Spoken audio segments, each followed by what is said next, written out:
to my own house.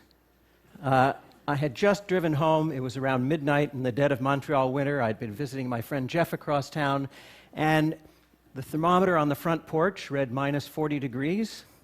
And don't bother asking if that's Celsius or Fahrenheit. Minus 40 is where the two scales meet. It was very cold.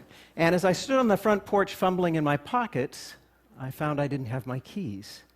In fact, I could see them through the window lying on the dining room table where I had left them. So I quickly ran around and tried all the other doors and windows, and they were locked tight.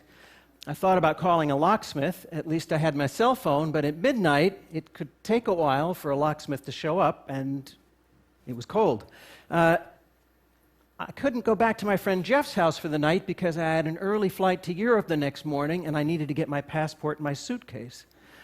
So, desperate and freezing cold, I found a large rock, and I broke through the basement window, cleared out the shards of glass. I crawled through.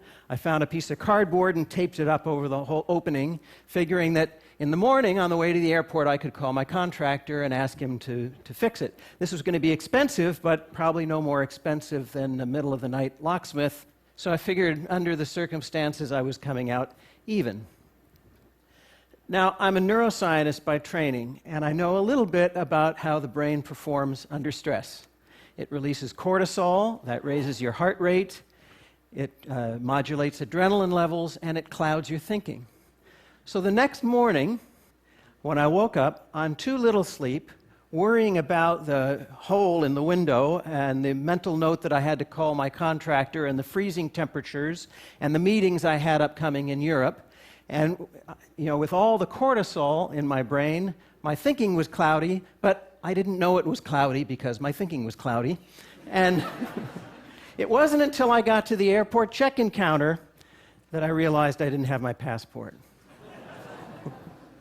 So I raced home in the snow and ice, 40 minutes, got my passport, raced back to the airport. I made it just in time, but they had given away my seat to someone else, so I got stuck in the back of the plane next to the bathrooms in a seat that wouldn't recline on an 8-hour flight. Well, I had a lot of time to think during those 8 hours of no sleep. And I started wondering, are there things that I can do, systems that I can put into place that'll prevent bad things from happening?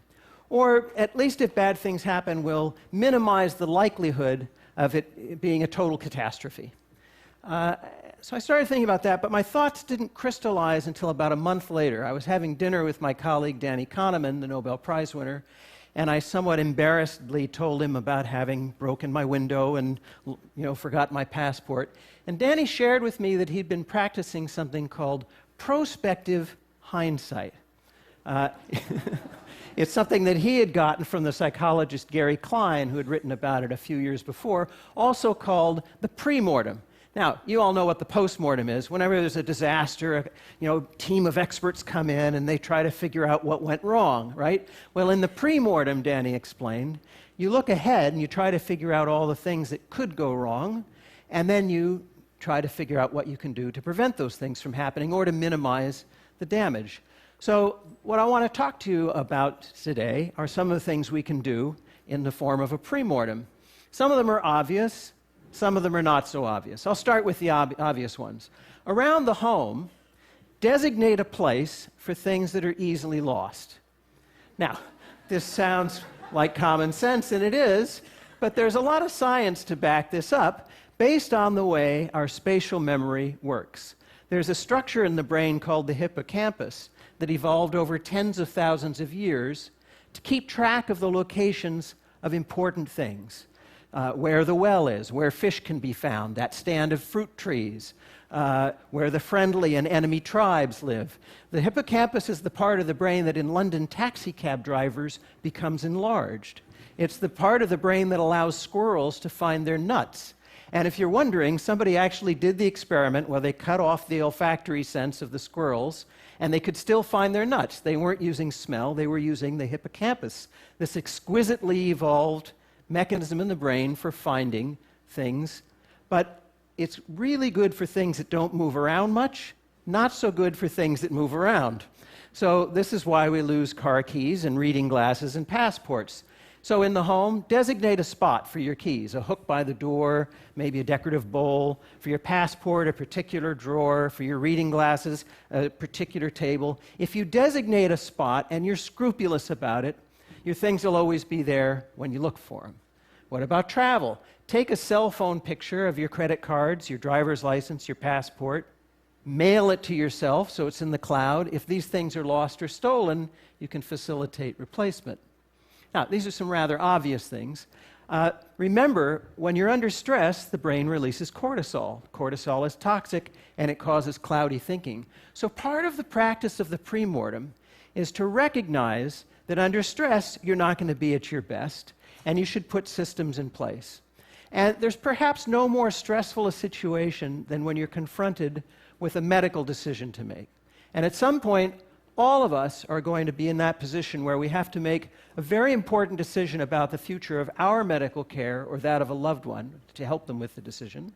And so I want to talk about that. And I'm going to talk about a very particular medical condition, but this stands as a proxy for all kinds of medical decision-making, and indeed for financial decision-making and social decision-making, any kind of decision you have to make that would benefit from a rational assessment of the facts.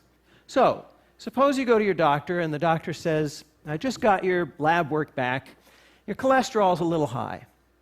Now, you all know that high cholesterol is associated with an increased risk of cardiovascular disease, heart attack, stroke. And so you're thinking having high cholesterol isn't the best thing. And so the doctor says, I'd like to give you a drug that'll help you lower your cholesterol, a statin. And you've probably heard of statins. You know that they're among the most widely prescribed drugs in the world today. You probably even know people who take them. And so you're thinking, yeah, give me the statin.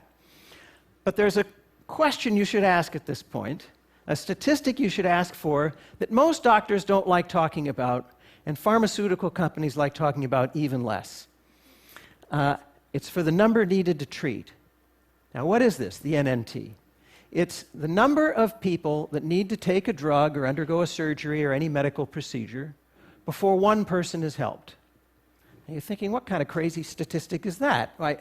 The number should be 1. My doctor wouldn't prescribe something to me if it's not going to help.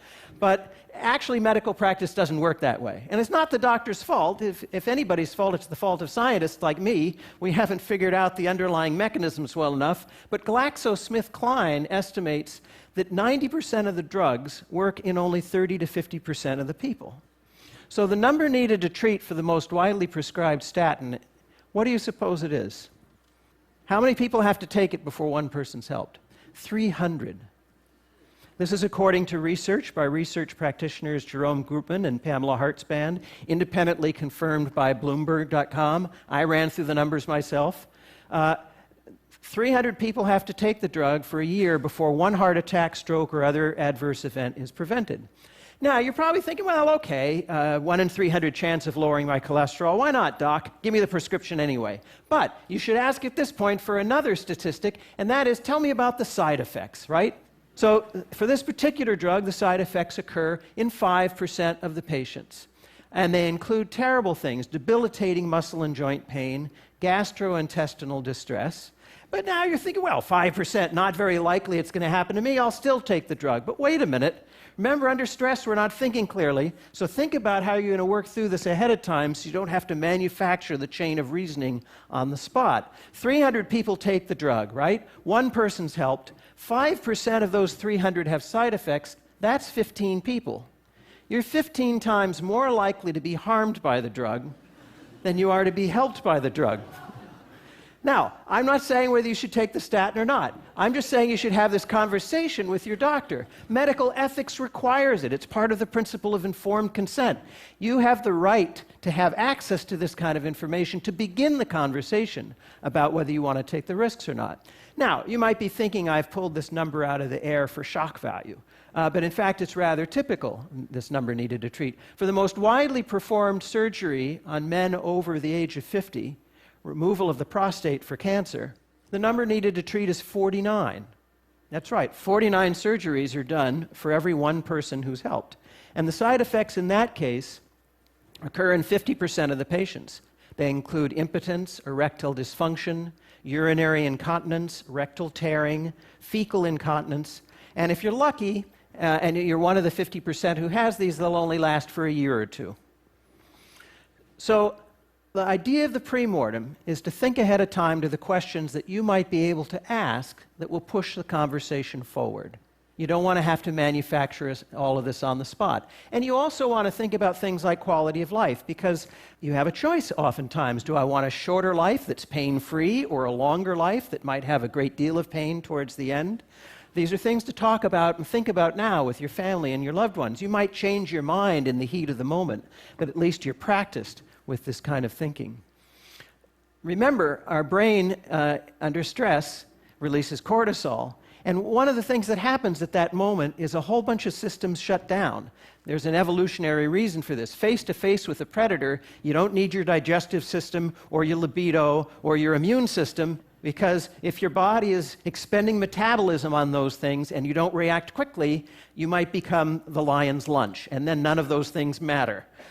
Unfortunately, one of the things that goes out the window during those times of stress is rational, logical thinking, as Danny Kahneman and his colleagues have shown. So we need to train ourselves to think ahead to these kinds of situations. I think the important point here is recognizing that all of us are flawed. We all are going to fail now and then. The idea is to think ahead to what those failures might be, to put systems in place that will help minimize the damage, or to prevent the bad things from happening in the first place.